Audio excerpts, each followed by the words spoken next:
What's up YouTube, I'm just another guy and welcome back to Gibraltar United. So here we are, we're at the end of season update. Now, I did want to do an end of season live com, but I was halfway through the last game of the season, jamming to music, and I got to the half time and I was like, oh god damn it, I meant to live com this. I was like, well, there's no really point of me doing 45 minutes of a match, because I was going to go through a few things at the start of it. So I just decided, yeah, we'll just do an end of season update. But that gives you an indication of how we did in the league. In the league, we did manage to win it 100%, undefeated, every game of victory, absolutely fantastic. 7 goals conceded. I don't know if that's our best. It might be. Let me look on history. Our equal best was 7 back in 2017. So it's been a while since we've kept that many clean sheets. 52 goals scored. Is that a record? No, it is not for us. But overall, it was just a really good year. No one could catch up with us. No one could compete with us. Lincoln managed to finish second thanks to goal difference, just beating Man 62. We can sort of see the top 3 are where they deserve to be once and for all. We are now the biggest team in Gibraltar. Lincoln and Man 62 were the second and third best teams. So in my opinion, seeing that order at the top 3 is perfect. Again, anyone really from, well, 7th to 4th could have easily have got another Europa League spot. It ended up going to Lynx. Newly promoted boys or re-promoted boys, Angels, were unable to get that. College Europa and Britannia got relegated this season, which means next year we see Lions return to the league where arguably again they belong. Bit of a shock seeing them get relegated. I definitely wouldn't expect them to do that, well, after the trouble they caused us. And also Cannons come up for the first time. Now, it's quite surprising because if we look at Cannons' history, they're a bottom half table team in League 2. I mean, the second division, sorry. And then they just shot up and they got second last year and they've actually got second again this year, but managed to get that promotion. So, a bit of a surprise there. College Hounds got relegated. I don't know why. All these guys didn't. But either way, you know, it was a really good year domestically for us. Schedule-wise, you know, you can see quite physically that we were incredible. But there are some key points I want to point out, or some key facts I want to point out. So, when I last saw you was just before the Man 62 game. We'll go through the results, I guess, quickly. But we won 2-0 there. We smashed Magpies 5-0 in the Rock Cup second round. Really easy result. 5 different goal scorers, or I say 5, there was an own goal in there. Then we played Lincoln in the Senior League Cup final, and this is one of the things I want to point out. Look at the attendance. You can look there or you can look there. It was a capacity crowd. The first ever capacity crowd I have seen in this stadium in all competitions. It was incredible. And actually, one stat as well, I think that was our highest gate receipt. I'll have a look because I don't think I looked after the Rock Cup final. But at that point in the season, it was our highest gate receipt, more than we got from the TNS game earlier on in the season. It was incredible to win that 2-1. Well, it should have been 2-0, but to win that 2-1 was incredible. And like I said, capacity stadium, first ever time. Plus it was at home, which meant most of the money came to us. It was just a really good game. Following that, beat Britannia 1-0, beat Lions 3-0, smashed Lynx 6-0, beat Man 62 3-0, won the league against Lincoln with a 3-0 victory. As you see, we had 5 away games in a row here, although one was a friendly. We then beat College Pegasus 3-1 in the Rock Cup semi-final, beat Angels 5-0, beat them really comfortably, beat College Europa 4-1, played a friendly to get a little bit of money, beat them 4-1, I didn't actually control that. Then in the last home game of the season, we played Olympique and won 3-2. That was a record attendance broken in the league. That was the highest ever game attendance, beating last year's record that we set, which was 3,754, which was the last game of the season. So that was really good. And again, we had another capacity game, another packed out crowd. It considered us as a home team as well, so we got majority of the money in a 4-0 victory in the Rock Cup final, Castro getting a hat-trick and Montgomery getting a goal as well. So it was an absolutely incredible year. Let me go on the club quickly and have a look at some of the records. I want to check that is our highest gate receipt. Look at that. The highest gate receipt was the College Europa final in the Rock Cup. And look at that. We picked up more money in that match than we did in the Red Bull Salzburg game, the Moldy. In fact, it was the highest ever gate receipt in that match. And bear in mind that we've played in Champions League games against pretty big teams, Tel Aviv, NAC, HJK, Red Bull Salzburg. That was our highest gate receipt. So we are building quite a big following now, which is really great to see. It's nice to see that. Maybe, you know, in 10 years' time or something like that, I don't know, we can build a new stadium maybe, or, you know, move to the College Europa one that the Gibraltar national team play in. That would be really, really nice. But yeah, you know, it's been really good year this year for us. We're going to some transfers now because I think a few names popped up there or maybe on the side that you hadn't or couldn't recognize. So outs-wise, we have released 2 people. Jose Luis Enrique was released from the club. Decided I no longer needed him in the team. Just, again, to sort of keep the training workload down. And Matthew Smith, I offered him a mutual termination 1 day ago, and he accepted it. I calculated it beforehand. It would save me money to release him now than keep him on for another 2 years. So he was gone. He's out of there. Matthew Smith, 40 caps for Gibraltar. Our main man for 4 years, but no longer. I don't know if he'll go to another club. The reason I say that is because people like Barcelo have retired. Harrison has retired. He got 55 caps for the national team. He retired. Duarte has retired. You know, a lot of people have retired because they're unable to find team. Whitbread found a team. He plays for Lincoln now. He's been at the 3 biggest clubs in Gibraltar. Man 62, Gibraltar United. Now he's gone to Lincoln. I imagine he'll stay there for the rest of his career. Victor's retired. A lot of our good players, they just retire. I don't know why they can't find clubs. Honest to God, it annoys me that they can't find clubs because the Gibraltar national team suffers because I can't fit them in my squad and I don't want to keep them on a wage. It just doesn't make sense to me. But the Inns, of course, again, better side out of the 2. We did finally sign Luis Miguel Castro. We signed him on £1.4 thousand a week. This is a guy I'm really looking forward to. Did all right for his first year. Where's his assist? He only got 1 assist, but he did score a lot of goals. He scored 6 goals in the Cup. Actually finished top goal scorer in the Rock Cup, I believe. And also did pretty well in the league. But yeah, you know, for his first year in this division, in this country, he's still got to learn the language of English because that is the main language here, I think. Spanish is considered the second language. So whenever Spanish people move here, they always bring up the language barrier, even though technically shouldn't really be one too much. But yeah, he should hopefully do well next year. Interesting to see how he will do in the Champions League. We also signed Alex Portillo. He is our new left back for the upcoming season. We signed him in January just to sort of allow him to mould in. He's 29 years of age, so he's got a little bit of history behind him. Played in the Liga Adelante for the past 2 years, so clearly, again, he's got some quality. Actually did quite well in his previous season. So actually, I'm really looking forward to see how he can do.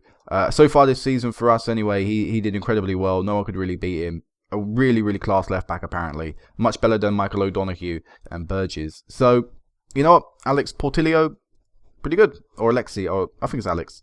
And then last guy, Kyle Jones, is a centre-back from Wales, 20 years of age. Actually came from Aberystwyth, the Ajax team, which is something I didn't realise until I signed him. Now, he's obviously got a lot of poor stats there, but to me, the limited defender stats defend, which is what I play. He's got the stats that I'd need there. So, I mean, you could argue he needs a bit better headering, but for me, he was a good enough player to sign in. Came in January. He'll probably be our centre-back partnership with Amari for the upcoming season. But yeah, you know, what I saw from him, not too bad. You know, I could have asked for more, but not terribly bad. So those are the 3 signings we've made so far. We are, of course, still looking to try and sign some players. If I go into my squad, you'll see that we have a lot of trialists currently. We've actually got either Alvaro coming in. Depends if this guy accepts the contract. We'll either have Alvaro or this guy, Sami Schmodgitz. I don't know how to pronounce that. We'll either have one of these 2 coming in. If I get my choice, if I get the choice of which one, it will be Alvaro. I prefer him. I think he's a better player. Just a little bit quicker as well. Got a little bit of more preferable technical stats than the other guy. I mean, he does have really good versatility, Schmodgitz, but not as good as Alvaro. Also trying to sign a centre midfield because Terry Brown, as you can see, his ability apparently has dropped. We could arguably go for a new goalkeeper and things like that, but I could continue to grow and grow and grow this squad now and, you know, get to ridiculous levels in very, very rapid space of time. But that would be unsustainable for us currently. We really have to be making headway in the Champions League this year. So let's go for a few player stats, I guess, for now. This year there were awards handed out. Last year there were not awards handed out, but we can go for the awards this year. So Montgomery picked up Player of the Year. This will be his last year with us, or his last starting year with us. I don't know if he'll stay in his contract or not. But yeah, he picked up Player of the Year, just beating Sanchez due to a slightly better average rating. But yeah, actually, wow, who's this guy? He did pretty well. I don't think he's good enough. Yeah, but he did really well for Lincoln. Top goal scorer went to Sanchez, picking up 17 goals in 14 appearances. Really good goal scoring record. And Gregory came in at 3rd place. And considering the fact he didn't really play too much in the second half of the season, that was actually really good. Goal of the season, Jason Colin came 3rd, which is, again, a bit of a surprise because he didn't really play too much. But he got one right at the end of the season. Manager of the Year, I of course picked it up. Player of the Year, you've already seen that. Team of the Year, we picked up, was that 1, 2, 3, 4, 5, 6 people in it. It's a little bit less than when we last picked up, or we last had the award process go through, because for some reason we missed the year. But you know what, still pretty decent. a lot of these people, or a lot of people in these positions, weren't really consistent. For example, this guy here, we had Fernandez playing there most of the year because Brown was injured. Up front, we had Gregory and Carlo. God, what's my new striker's name? God, Carlos Castro. Castro. We had them two sort of playing there, so as a result, we didn't really have someone playing a large amount of games up front. Left back again, half season was one, half season was another. Same with right back. Centre back sort of rotated quite a bit because of injuries and suspensions and things. So if we had my same starting 11 playing in all 14 games, I'm sure we'd wipe the board there. And Young Player of the Year went to Terry Brown. And I think that'll be his last ever award he picks up with us, because again, he's definitely not going to really be playing too much in the future. So yeah, as for stats, you know, we can see here, top goal scorer, Sanchez got 20 in all competitions. Gregory got 15 as well. Castro 11. Owens got 7 as well, which isn't too bad. Assists, Montgomery and Owens, the wingers, absolutely contributing like bosses. Sanchez being target man as well, getting in on the assists. Lopez as well, our right back, getting quite a few assists. Now Lopez does want to leave, I think. I wonder if I could offer him a mutual termination right now. Oh, he would agree with it. Oh, he would accept it for free as well. Oh, wait, no, it's due to expire. Oh, he's expiring in 2 weeks. I don't know why he did that. But, oh, well, he can leave now. But, yeah, that's a little bit sad seeing someone like Victor Lopez leave because he is currently our highest ever appearance player at this team, or has the most appearances for this team. If I go on, again, records and overview, he's played 110 times for this team in the league. And if you bear in mind that we play 14 games a season, that would take someone... What is that? 9 would be 90, like 8 seasons, 9 seasons maybe? I have no idea. I can't be asked to do the maths too quickly.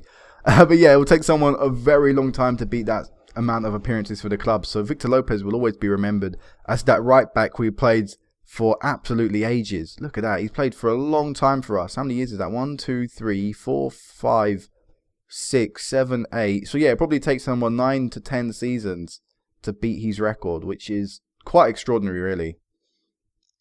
Clean sheets. How many clean sheets did we keep this year? Combined total of, what was that? 17 in 26 games, which is actually not too bad, you know, half decent. Including one in the Champions League in the second qualifying phase, which we don't typically get. But yeah, I don't really think there's too much more to go through with the team. Our best youngster to come for our youth system this year was Jamie Carroll, 15 years of age, Gibraltarian player. Got half decent potential, but obviously nowhere near the level we need to be at anymore. Finances wise, something I want to bring up quickly. When we won the Rock Cup, I mentioned this last year, we picked up around £31,000, I think it was. This year, when we won the Rock Cup, we picked up £194,000. I don't know how. I honestly, God, I saw that amount of money we won. I was like, what? What? That much money? That can't be true. You know, last year it was like 4 or 5 times less than that. What's going on? It was just bizarre. But I'm obviously going to take it. So we've got a lot more money now in the bank, which is good. Because it wasn't looking too great without that injection of money. But yeah, apart from that, I don't really think there's much more I can talk about in terms of players and the clubs and stuff. Oh, we've got I didn't realise this. We have a Continental sponsorship deal. 8.83k per season. Ends in 2023. So that's for this upcoming year. More money. You know, the more the better. The more merrier. Whatever.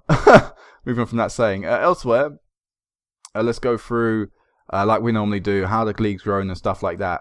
So in terms of the division, we've moved up 11 places. We're now 109th in Europe, which is the highest growing top division yet again. We've actually moved above the likes of Faroe Islands and Malta, which is really good. Where are we in terms of all types of division, though? Who are we around, you know, trying to get an idea of, you know, where we are relative to other divisions, not those top divisions. 109th, there we are. So there's Albania's, I don't know what division that is, but it's not their top one. There's Serie D, so that sort of puts it in perspective for us, quite low down. You know, still a little bit ways off before any other proper decent league. Again, I've got a little bit of a bug here with this European club ranking announcements. It says we've moved up 177 places to 287th, but we were above 300 last year, so that's a lie. We've probably moved up like 17 places or something. But we're now 287th ranked, just behind the likes of Linfield, above people like Shamrock Roda, Stormcod Set, who are sort of above us. This team, I think they're a seeded team actually, this team normally, from Bosnia and Herzegovina. I could be wrong there, but that's what I kind of remember. So, we're not too far off now. Growing quite nicely. In terms of qualification places, I don't think that changed. No, that still continues to say we get one team in the first qualifying phase. But again, I think that's a lie. Because 1, 2, 3, 4, 5, 6, 7, 8. Is that 8 really? 1, 2, 3, 4. Yeah, 8 teams there. Last year, for some reason, there was only 6 teams in the first qualifying phase. The previous years before that, it's always been 4. So I don't know really what's going to happen. We could be getting a Welsh team again. I was actually offered the TNS job for some reason halfway through the year. I think their manager left because they were first and stuff. So I don't know really what happened. But yeah, I don't know what's going on there, but it's going to be interesting times because we've got the draw actually coming up in a few days' time. So let's continue forward to that while I try and think of anything else I can really talk about. I could go on my under-21s, but we've only played 1 game since the turn of the year, since I last saw you. Let me just offer some trials to people. But yeah, we've only played 1 game since the turn of the year, and it was a 6-2 hefty defeat to Macedonia. The national team entered its qualifiers with Israel. Actually, that's not this year, is it? That's us still. What am I doing? They entered their National League Division D. I guess that's on again. I thought it was the UEFA time. But they've actually got a pretty alright group. San Marino, Iceland, Montenegro. They could get some results there if they're lucky. They can maybe get a win. That'd be nice to see. If not, I would like to see their manager leave. I think the manager of Gibraltar now is like 57, which to me says that he could be retiring in the next 5 to 10 years. So I've got to keep an eye out for that. If that job ever becomes available, I've got to pounce on it. Because despite the fact I said Gibraltar isn't currently my priority, like developing players, if that job ever became available, I'd always try and get it. Let's continue through. You're just going to see me now. This is sort of like behind the scenes of just me constantly having to click through all the scout reports I get us. I'm going to delay you because I'm waiting for the reply to my other right mid. One of these guys we've brought in. That's the wrong thing. You see, this guy looks pretty good. I wonder what we could get for him. Box-to-box midfielder. Don't really play them. What's my max wage? 1.6. Couldn't really offer you that, mate. Sorry about that. One thing as well, in January, I was going to sign a centre-back before I signed my Welsh guy, who's now centre-back. I was going to sign one for Derby for 9k. And this guy actually played for Derby a little bit in the Championship. He was transfer listed and stuff. And I thought that would be really good. Derby, a Championship team. Getting one of their, maybe not players not needed exactly, but still a player of really good quality would show how far we're progressing. And but I decided against it. I decided, and you know what, I won't spend the money. He was asking for quite a large wage as well. I thought, we'll just get someone else, and I got the Welsh guy in. But I'm really surprised at how rapid our growth has been over this past year. As we've got a few more things here. 140k came in through sponsorships, but we picked up 50k of it, a really large amount yet again. But the overall sponsorship total has grown, and our percentage is actually shrunken. So, other teams in this league now are getting more sponsorship money, which is good. And in terms of club reputation, yes, we are now a 1-star reputation team. All right, finally getting recognition for our decent growth and stuff. Let me go on club. Look at that. All right, 1-star team. But yeah, the growth has been absolutely immense. We were able to sign people from like Liga Adelante and people who've previously played in like League 2, League 1. They're the sort of people we're looking at now. And I think to me that is incredible growth. I mean, it's not obviously Champions League level yet. But when I was at Aberystwyth, I was signing players from the Championship and they were good enough in the Champions League. So, you never really know. Anything could really happen. But there's the end of season report. Overachievers, underachievers. We're going to sign Alvaro. So you've just seen my new signing for the right midfielder. I can't get on the leaderboards because this league isn't actually eligible. And I don't get any points towards the leaderboards in this division. Because, yeah, like I say, it's a custom database. Plus, I have, I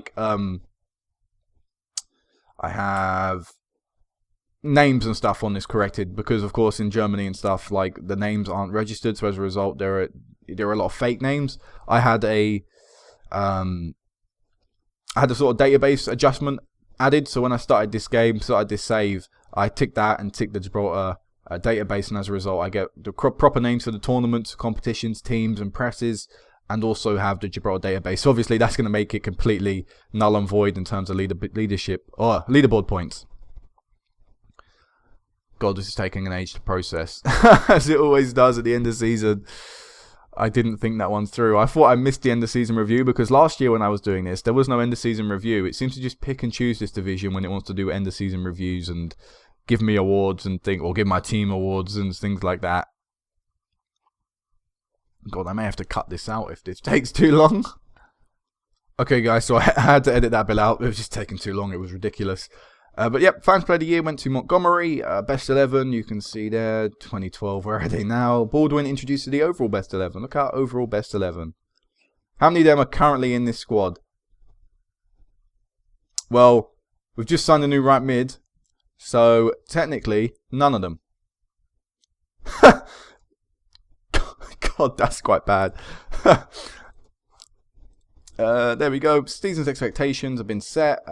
Wage budget has not increased. Aiming for cup glory, yada yada yada. I'm pleased. I think he'll lift everyone at the side. I think he can lead this club to glory. I certainly hope so. Obviously, it's going to be difficult in the early stages. Obviously, I'll ask Nando to help him out. He's our coach, by the way, that I signed last year. But let's see who we get in the draw. I think we will be entering the first. Oh no, wait, we're drawn. Draws for the first and second today. The next round drawn. Okay, so yeah, we will be drawn in the first qualifying phase this year. For some reason, like I say, we were given a buy into the next round last year for whatever reason. I don't actually know why. This year we're actually in this at this stage of the competition. So, who are we going to get? Oh, of course, we know actually who we're going to get. It's the Montenegro team.